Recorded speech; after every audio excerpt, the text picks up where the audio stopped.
participation. Il vous faut quelques secondes pour trouver le livre d'Amos, parce que ce n'est pas forcément facile à trouver, c'est le moment de tricher, regarder la page, d'accord? Donc Amos, avec notre série, notre nouvelle série qui s'appelle Simple. Alors si vous avez suivi un peu notre nouveau chemin en Amos, vous comprenez mieux le titre de la série. Amos n'était qu'un simple berger dans la campagne pas loin de Jérusalem, quand Dieu lui a donné la tâche de prophétiser. Donc déjà, il y a quelque chose, je pense, pour dire que parfois Dieu aimerait bien appeler, utiliser des bergers, comme on a vu ce matin. Alors, donc il était un homme tout simple. Le message que Dieu lui a donné était aussi assez simple. C'était un message finalement de justice et de jugement. Alors au début du message d'Amos, les Juifs devaient bien apprécier ce nouveau porte-parole, ce nouvel héros, ce nouveau soldat de Dieu, car il agissait comme un tireur d'élite, un sniper. De loin, il visait avec sa lunette de tir précise. De loin, avec sa lunette de visée claire, il envoyait des messages de jugement divin contre la cruauté et barbarie des ennemis des Juifs. Donc, tant mieux si ce tireur d'élite tire de loin aux ennemis, des méchants, des étrangers lointains. C'était un mélange de jugement au peuple divers, que ce soit la méchanceté des Assyriens. Alors, on a vu qu'ils étaient assoiffés de sang dans des batailles de la guerre, que ce soit la barbarie des Philistins, ainsi que des habitants de Tyr. Ces deux groupes, on a vu qu'ils ont volé les gens pour les vendre en esclavage. Donc, pendant même des périodes de paix, les Philistins, les gens de Tyr, ont volé les Juifs pour les vendre en esclavage. Que ce soit des Édomites, qui ont acheté ces gens. Alors si les Philistins et les gens de Tyr, les Tyriens, vendaient, il fallait avoir un acheteur. Et donc c'était les Édomites qui voulaient bien punir et persécuter et acheter ces esclaves, ces Juifs. Donc ce cercle vicieux. Que ce soit des Ammonites, qui ont massacré des femmes enceintes pendant une saison de paix encore. Et le pourquoi, c'était simplement de gagner plus de territoire. Donc, cette atrocité pendant un temps de paix, juste par l'avarice, pour gagner plus de territoire, les gens devaient être contents avec Amos. Allez, continue comme ça. Au début de sa carrière, des gens devaient être contents et fiers de ce nouveau super prophète. Mais on a vu il y a 2 semaines à la fin de notre message, au début du chapitre 2, que Amos commençait à changer et à ajuster sa lunette de visée. Au lieu de continuer à viser et tirer sur des méchants étrangers, il a commencé de prophétiser contre son propre peuple. Oh, arrête Amos, tu tires trop proche de chez toi là. Aux gens de Juda, il a annoncé la justice de Dieu contre eux parce qu'ils suivaient un chemin d'apathie envers Dieu et sa volonté. Cette apathie a ouvert la porte à la désobéissance, même l'adoration des dieux autour. Et donc c'était assez grave ce qu'il a annoncé, ce qu'il a montré. Puisque je vous ai présenté Amos comme un tireur d'élite avec sa lunette de visée, j'espère que la présentation de notre passage du jour sera assez simple à suivre. On a vu au début du chapitre 2 que Amos a brièvement tiré sur Juda et ses 2 tribus. Aujourd'hui, Amos va changer de cible encore. Et il s'agira des 10 tribus d'Israël, jusqu'au nord. La façon la plus efficace de comprendre son message, le passage d'aujourd'hui, sera d'imaginer qu'Israël avait un gros problème vous êtes prêts, de vision. Voilà, ils avaient un problème de vision. Puisqu'on a imaginé Amos avec sa lunette de tir, maintenant on va écouter Amos explique à Israël que leur vision est obscurcie, influencés, même empoisonnés par des filtres divers, dangereux et décevants. Vous avez un problème de vision, je vais vous montrer pourquoi votre vision est vraiment, vraiment empoisonnée. Parlons de la vision. Par curiosité, combien de gens ici ont besoin, j'ai fait ça pour mieux voir, combien ici ont besoin assez souvent des lunettes ou des lentilles de contact? Levez la main. Antoine. C'est pas enlever les lunettes qui... Alors, non, gardez les mains levées. J'ai enlevé mes lunettes. Donc, honnêtement, j'aurais du mal à dire. Alors, Antoine, Isabelle, après ça, mais sans mes lunettes, j'aurais du mal à identifier qui a la main levée. Ok, vous pouvez. Oh là là. J'ai ici une collection diverse de lunettes que je voudrais vous montrer. Elles ont leurs utilités diverses. Alors, honnêtement, je n'ai jamais utilisé ces lunettes, mais elles sont des lunettes 3D. Oh! Elles sont venues avec la télévision. Je ne les ai jamais vraiment utilisées comme telles. Mais apparemment, elles étaient conçues pour une raison. Si je remplaçais ces lunettes avec ces lunettes pour conduire la nuit, ça serait une mauvaise idée. Ensuite, oh là là là là. Vous êtes prêts? Oui.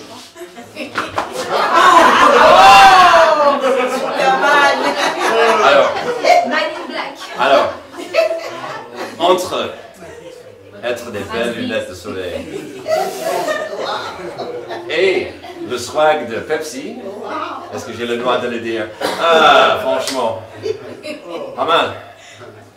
Mes filles sont très embarrassées en ce moment.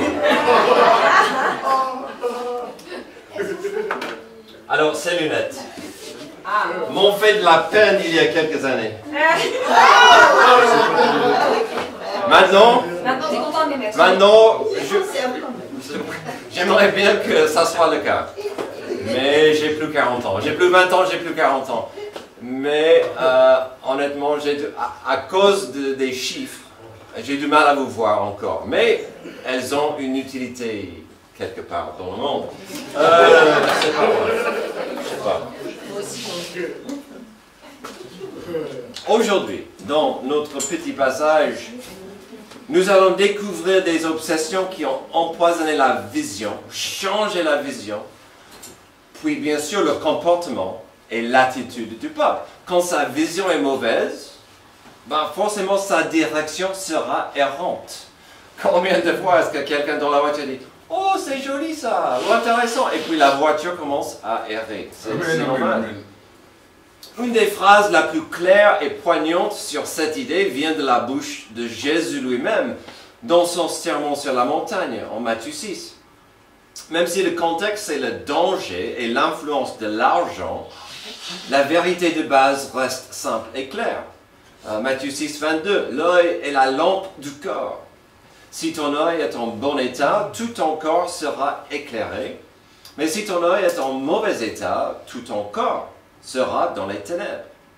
Si donc la lumière qui est en toi est ténèbres, combien ces ténèbres seront grandes. Amen. Mais franchement, ce passage a des vérités profondes dedans. Mais en même temps, puisque Jésus parlait de l'argent, je trouve que c'est pas mal pour ce qu'on verra dans notre passage. Car on verra encore beaucoup d'avarice, malheureusement. Alors aujourd'hui, on verra vite que la vision d'Israël était leur vision empoisonnait leur attitude envers Dieu et envers autrui. Alors, souvent, on parle de ces valeurs au carré. Pourquoi? Parce que Dieu nous a créés pour être dans une relation avec lui, de paix, et relation de paix avec autrui. Mais l'inverse est vrai. Si on a du mal à être en paix avec Dieu, on aura du mal à être en paix avec son prochain. Amen. Des problèmes aujourd'hui seront faciles à identifier. Leur comportement sera choquant et leurs actions honteuses. Encore, je vous encourage aujourd'hui de veiller sur vos cœurs et de vérifier que des racines de ces péchés qu'on verra ne sont pas une source cachée à l'intérieur de votre cœur. Les actions qu'on verra étaient horribles, mais ce qui empoisonnait leur vision reste toujours de l'actualité dans nos vies, si on n'est pas au pied de Jésus. D'abord, Amos devait attirer, pas tirer, mais attirer leur attention sur la première source de vision infectée. Que Dieu nous aide et nous garde et nous délivre de l'infection que nous trouverons ici. D'abord, on a la vision obsédée par l'avarice. Encore ce mot qu'on a vu sans cesse. La vision obsédée par l'avarice. Verset 6. Voici ce qui dit l'Éternel, à cause de 3 crimes d'Israël, même de 4, je ne reviens pas sur ma décision, parce qu'ils ont vendu le juste pour de l'argent et le pauvre pour une paire de sandales. Alors, soyons clairs, les versets 6 et le verset 7 qu'on verra, ils sont tous les deux liés et très similaires.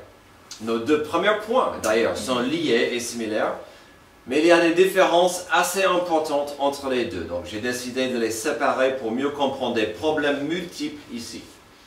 Alors, voyons les 2 problèmes au verset 6. D'abord, il y a clairement une perversion de justice.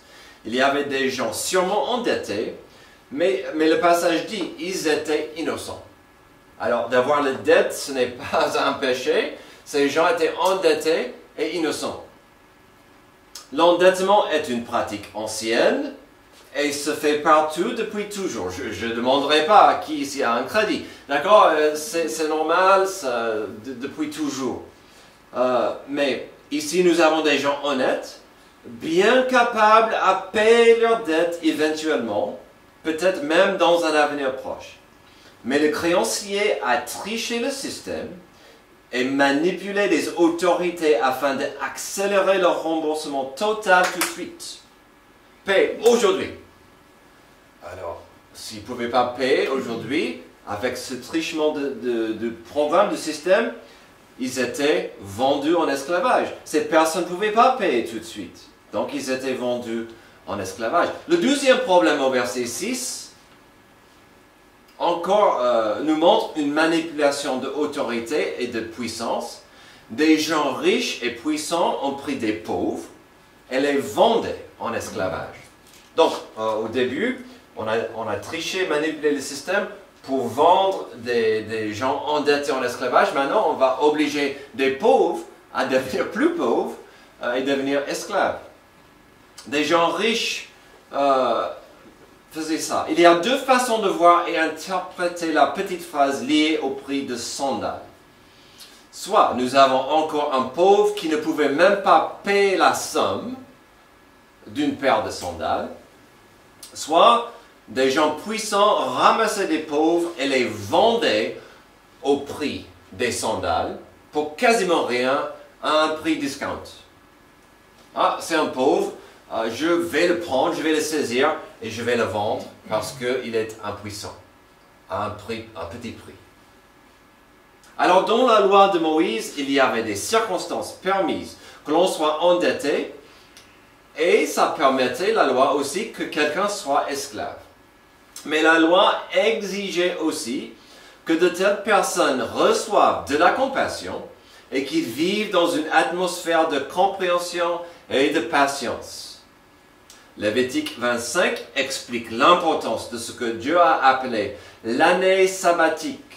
Il s'agissait des périodes de 7 ans. Tous les 7 ans, il devait avoir du repos national à plusieurs niveaux. Tous les 7 ans, du repos.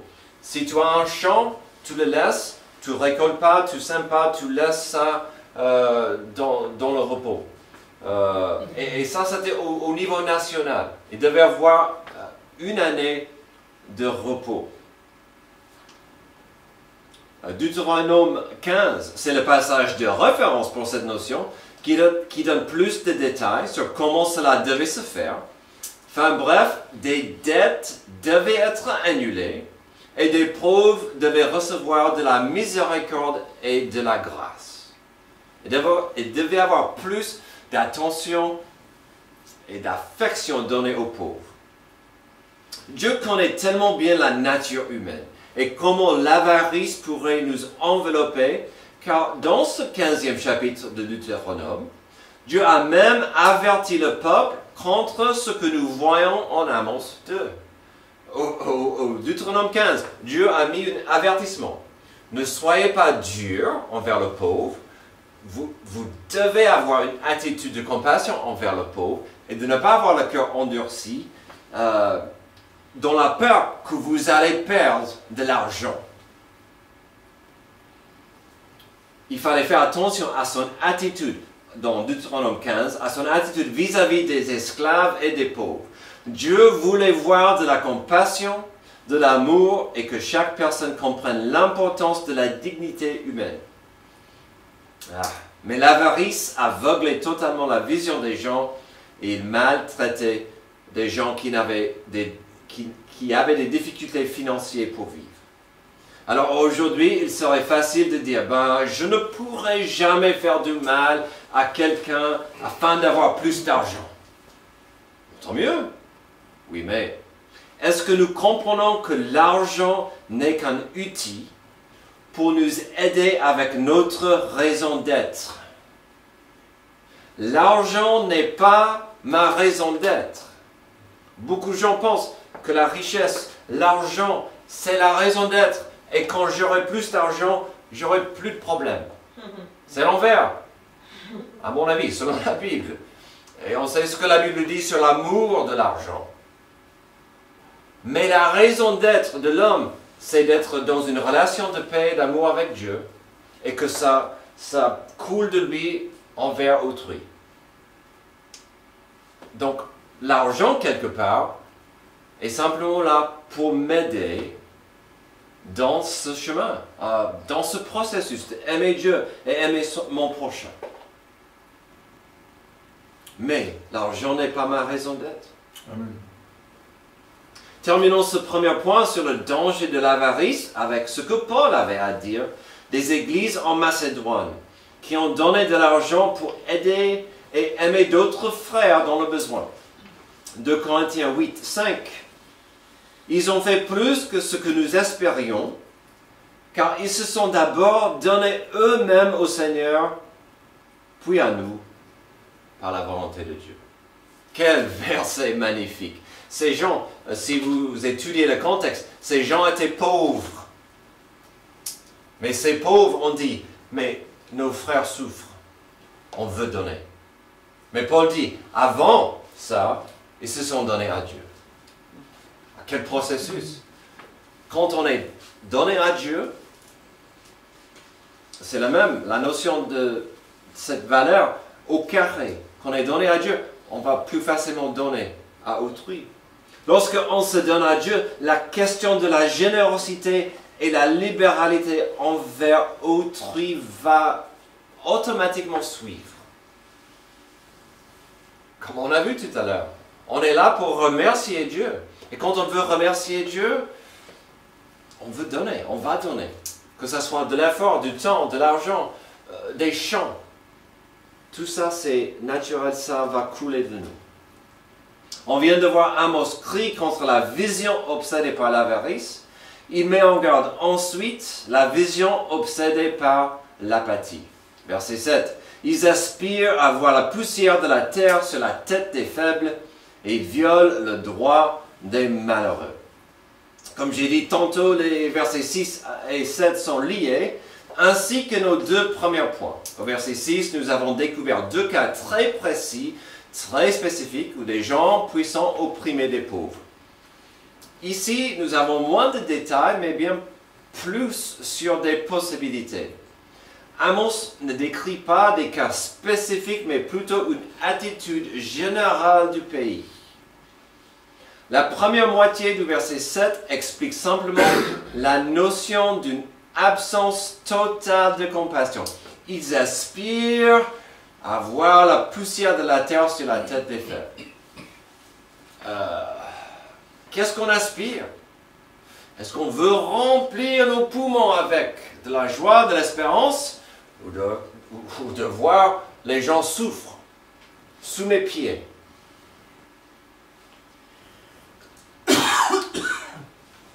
La première moitié du verset 7 explique cette notion d'une absence de compassion, ou pire, qu'une absence de compassion, il y a le désir même de marcher sur autrui pour devenir plus riche et plus puissant. Ou pire que le désir de devenir plus riche en marchant sur le dos d'autrui, on constate même le désir de vouloir bâtir sur le dos des gens plus faibles.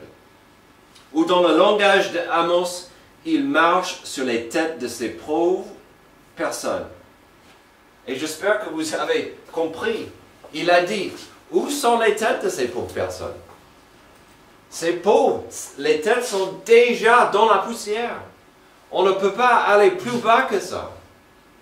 Et qu'est-ce qu'Amos dit? Vous voulez marcher sur ces gens et aspirer la poussière qui va monter sur leur tête. Quelle humiliation pour eux, mais pour vous, ce sont des escaliers, des briques pour construire.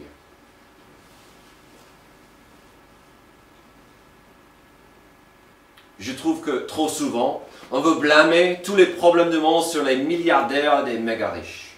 Je trouve que trop souvent, on veut courir vite sur l'estrade de la lutte des classes pour critiquer et reprouver la séparation entre les riches et les pauvres. Mais en même temps, il y a une vérité simple ici. On n'a pas le droit de marcher sur le dos d'autrui, surtout quand il est plus faible ou plus petit que moi.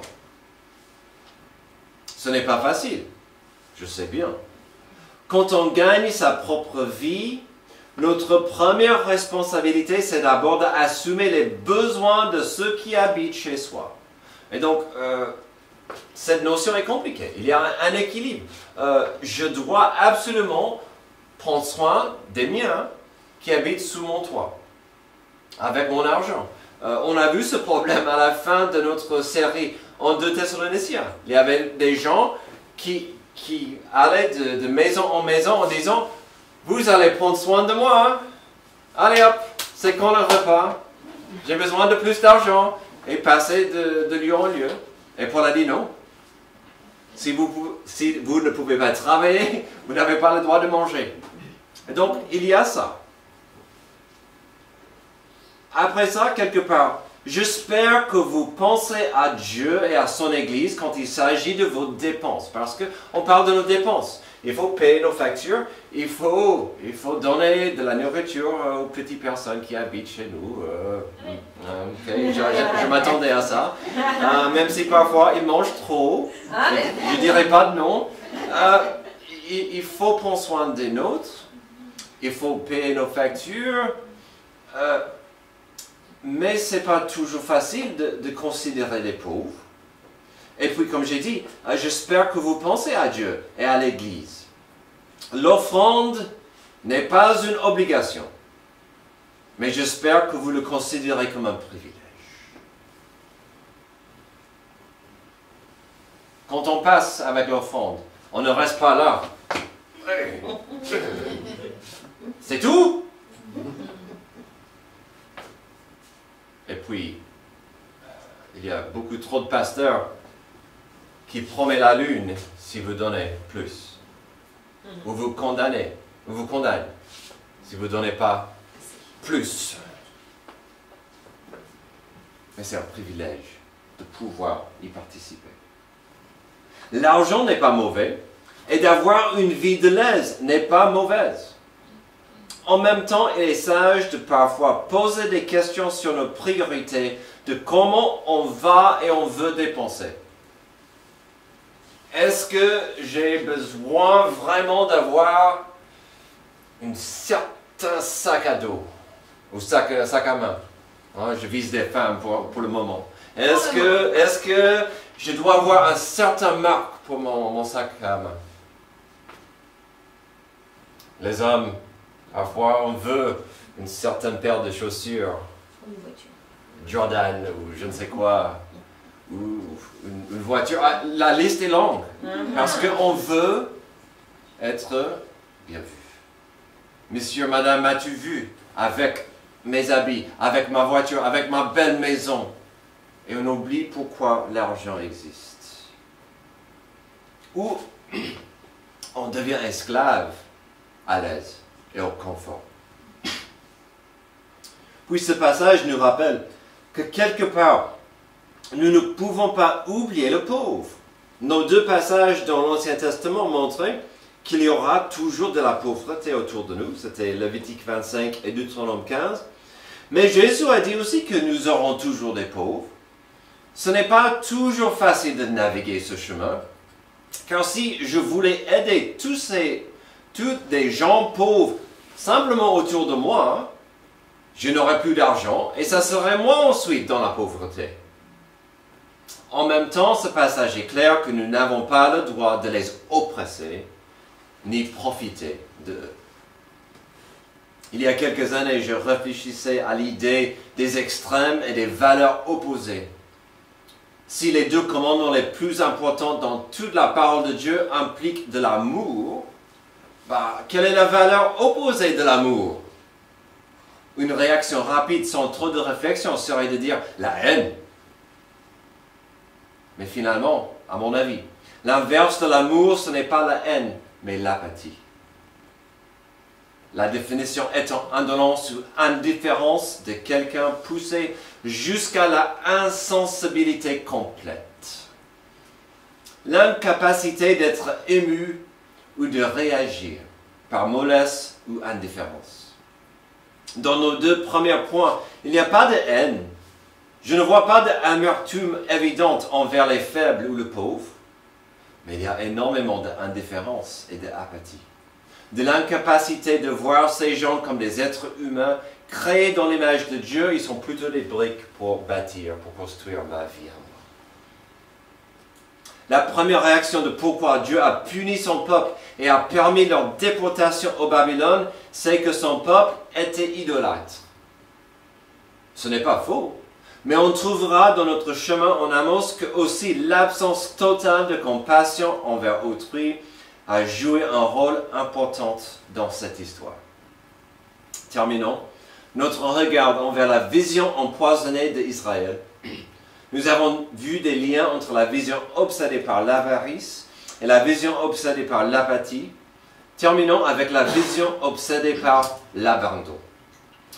Encore verset 7, le fils et le père s'unissent à la même fille, afin de déshonorer mon saint nom. Ils s'étendent près de chaque autel sur les habits pris en gage et boivent dans le temple de leur Dieu le vin de ceux qu'ils condamnent. On terminera ici avec trois péchés différents. Celui au verset 7 semble un peu plus flagrant que les deux cités. Au verset 8, on découvrira que les trois péchés ici restent liés quand même à nos deux premiers points aussi, c'est-à-dire l'avarice et surtout l'apathie. Non, les deux sont égales. Alors pourquoi sommes-nous dans l'abandon? Parce que nous découvrirons trois péchés qui clignotent et crient combien des gens abandonnaient la volonté et le désir de Dieu.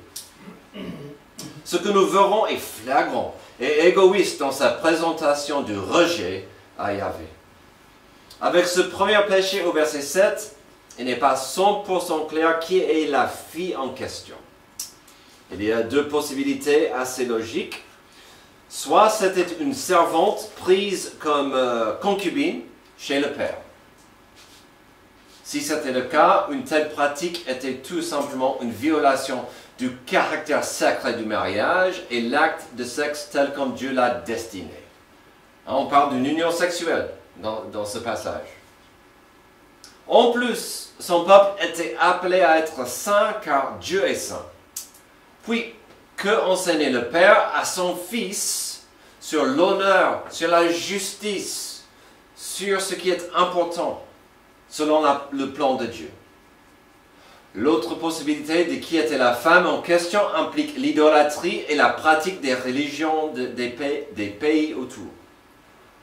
Si cette pratique n'impliquait pas une servante, elle était probablement une prostituée liée à un temple d'une divinité étrangère. À l'époque, la déesse Astarté était associée avec le dieu Baal. Cette religion était toujours une pierre d'achoppement pour le peuple de Dieu. Pourquoi? Une partie de cette religion impliquait des actions et des actes sexuels avec des servantes et des prostituées de la religion. Aujourd'hui, ça explose un peu la tête. Mais à l'époque, cette religion était populaire parce que ça impliquait du plaisir sexuel. Alors les gens disaient, bon, si je peux y participer, ouh. Mais c'était complètement abominable dans les yeux de Dieu de quitter la voie de Yahvé pour cette religion. Cette possibilité expliquerait plus profondément la fin de la phrase, afin de déshonorer mon saint nom.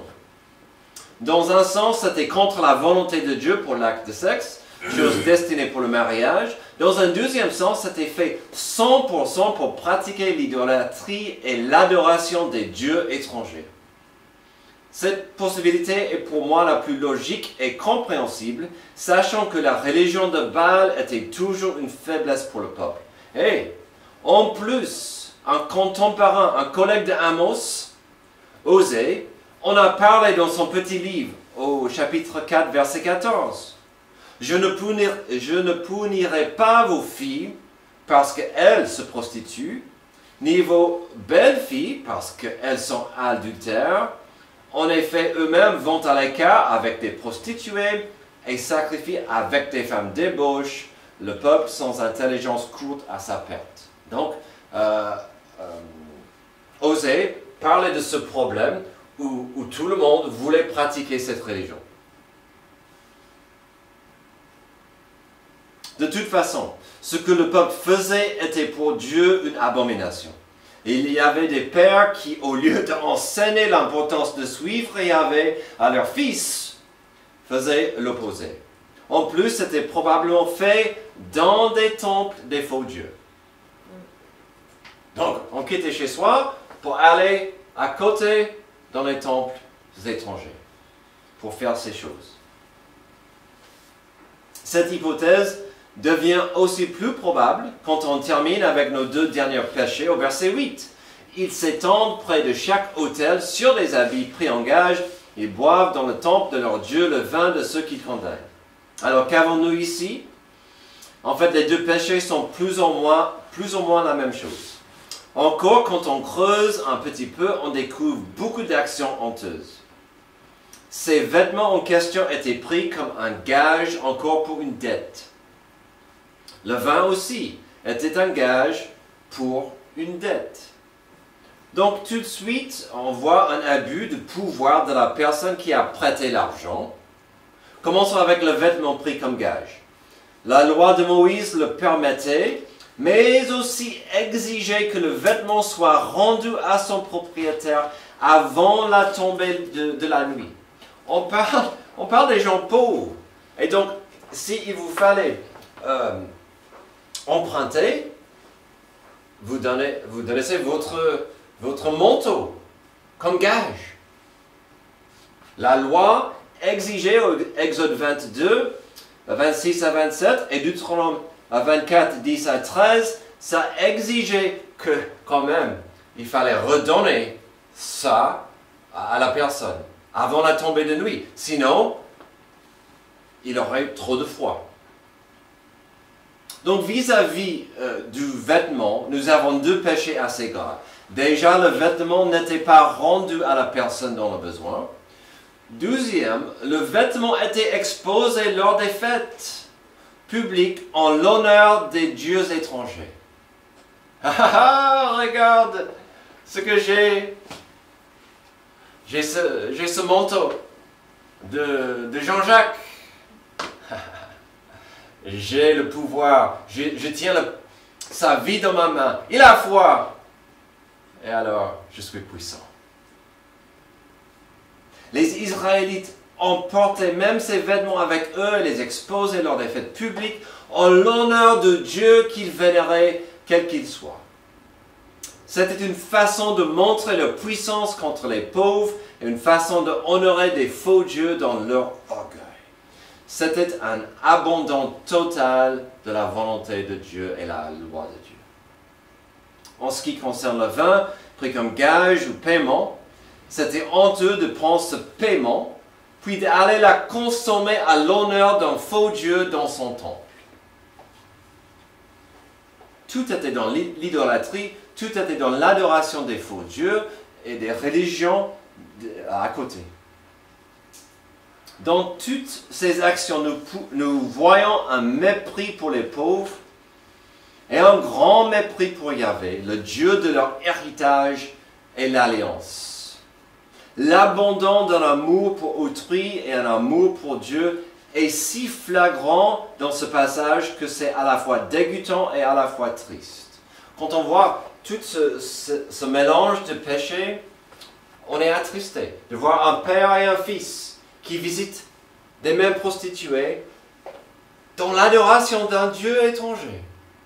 Ou pour les puissants de dire, j'ai tout le pouvoir, je vais vous montrer combien je suis puissant pour honorer les dieux à côté.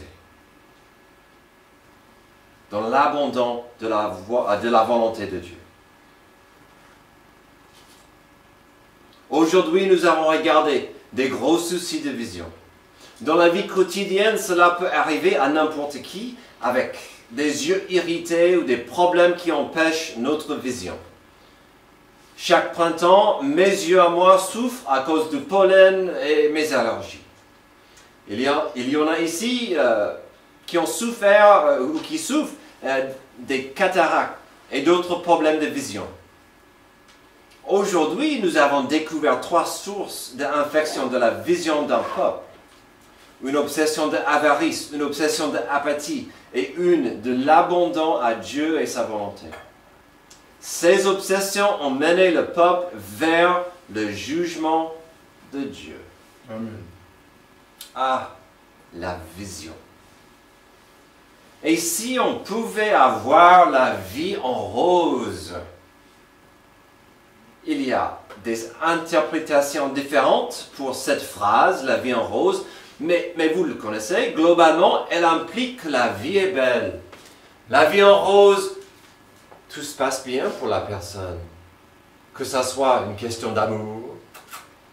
Oh, je flotte, les papillons. La vie est de la poésie, la vie en rose.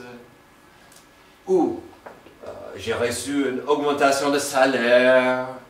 Mes factures sont bien gérables, j'ai encore plus d'argent, je peux enfin payer pour ce sac à main, ou cette voiture. La vie est belle parce que la vie en rose est ma vie. Hélas, la vie en rose n'est plus gérable ni durable dans ce monde maudit et pourri par le péché. Amen.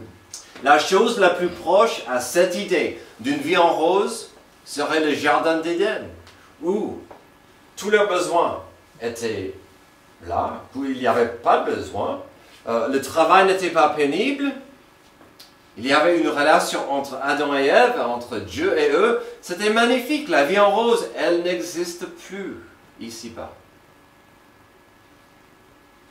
Entre-temps, dans ce monde obscur, notre vision doit rester chaque jour dans la lumière de Dieu et sa parole. Chose qui était clairement problématique pendant la vie d'Amos. Chose qui est clairement problématique aujourd'hui. La solution restera toujours un cœur ouvert à Dieu dans l'obscurité de ce monde. Est-ce que mon cœur peut rester ouvert, attentif à Dieu? Comme on voit dans le psaume 119, 105, ta parole est une lampe à mes pieds et une lumière sur mon sentier. Ça implique que la vie est obscure autour de moi, que j'aurais du mal à voir loin, mais je n'ai pas besoin de voir très très loin. Lorsque ma lumière c'est la parole de Dieu. On peut le couvrir, on peut l'ignorer, on peut foncer dans le noir, mais qu'est-ce que Dieu veut? Que sa parole soit notre lampe à nos pieds et une lumière pour notre sentier. Est-ce que tel est le cas pour vous aujourd'hui? Prions. Merci Dieu pour cet avertissement que nous avons vu ce matin contre l'avarice, l'abandon, des valeurs qui sont destructives pour l'être humain, pour notre prochain. Aide-nous à valoriser et aimer les uns les autres. Mais avant tout, d'apprécier l'amour que tu as pour nous. De ne jamais oublier l'amour que tu as versé à nous à la croix. Merci pour Jésus, pour la victoire qu'il a gagnée pour nous et cet amour qu'il a prouvé. Que nous soyons toujours sur ton chemin avec ta lumière comme guide. C'est dans le nom de Jésus que je prie. Amen. Levez-vous pour notre...